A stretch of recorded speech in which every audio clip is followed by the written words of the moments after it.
students, in the previous video we have talked about the characteristic features of living organism, that is reproduction and growth.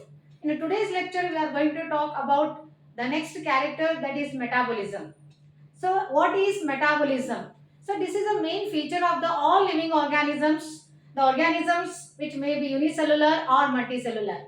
Okay, either you can take your amoeba or the multicellular organism human being. In all organisms, the cells are performing some basic activities, and those activities we are calling them as metabolism.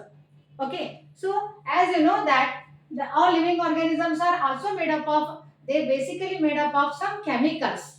Those chemicals, they may be either small or they may be big chemicals, and these chemicals are going to react with each other to form another form of the compound. Take for example, in case of plants, the photosynthesis is the best example for the metabolism. But this metabolism is what kind of metabolism? This metabolism we call it as a anabolic metabolism. So metabolism mainly made up of composed of two types of reactions. One is anabolic reaction, other is catabolic reaction. So the best example for anabolic reaction is photosynthesis. Then what exactly the photosynthesis is? Photosynthesis is it's a constructive process where the inorganic substances such as water and carbon dioxide are going to react with each other and form the carbohydrate. And here carbohydrate is one kind of compound which is a complex compound.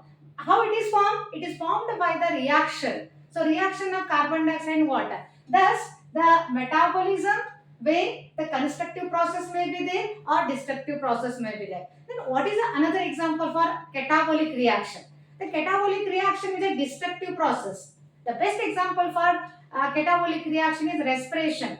So glucose in a cell, it is going to oxidize. So when the glucose is going to oxidize in the presence of oxygen, the breaking down of the substance taking place and releasing carbon dioxide, water and energy. So this is a catabolic reaction. Thus metabolism can be defined as it is the sum total of all chemical reactions which are taking in our body, or the sum total of all reaction found in a taking place in a unicellular as well as multicellular organism. So this is the exact definition of the metabolism.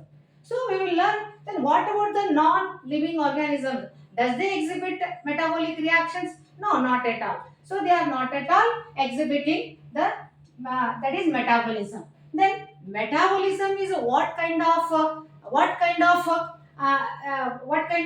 character it is, whether it is a defining character or it is a non-defining character. Of course students, this is defining character of living organism. Why? Because there is no exception.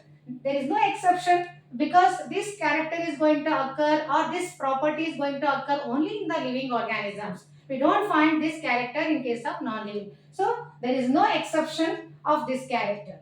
So non-living does not exhibit this character. What about the all organisms in the sense? They take for example plants, animals, fungi, okay, and other microorganisms. You can take microorganisms such as bacteria, virus. So those organisms also exhibit metabolism. Okay, so these are the examples for the living organisms which show metabolic reactions. So if you want to study more about the metabolism, there is one in NCERT one sentence is given. We have to highlight that point. So what does it mean? So isolated metabolic reaction.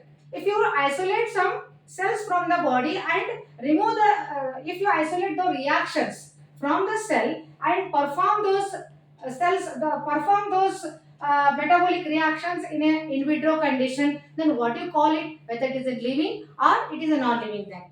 So here, this in vitro reaction, the in vitro means the characters or the reactions which are performed in a test tube, that is called in vitro condition. So what kind of reaction it is, whether it is a living organism or it is a non-living, those reactions are, of course, they are not living things. The reactions which are performed in the test tube are not called as the living things. Then what they are? They are they are what? They are living reactions only, but they are not living organism. They are only living reactions. They are not living organisms. So They are not living things and they are only the living reactions only. So that is a most important feature of all living organisms, that is called as metabolism. So we have taken two examples for metabolic reactions.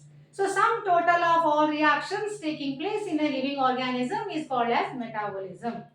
Okay, student. So metabolism can be classified, that is constructive process, destructive process.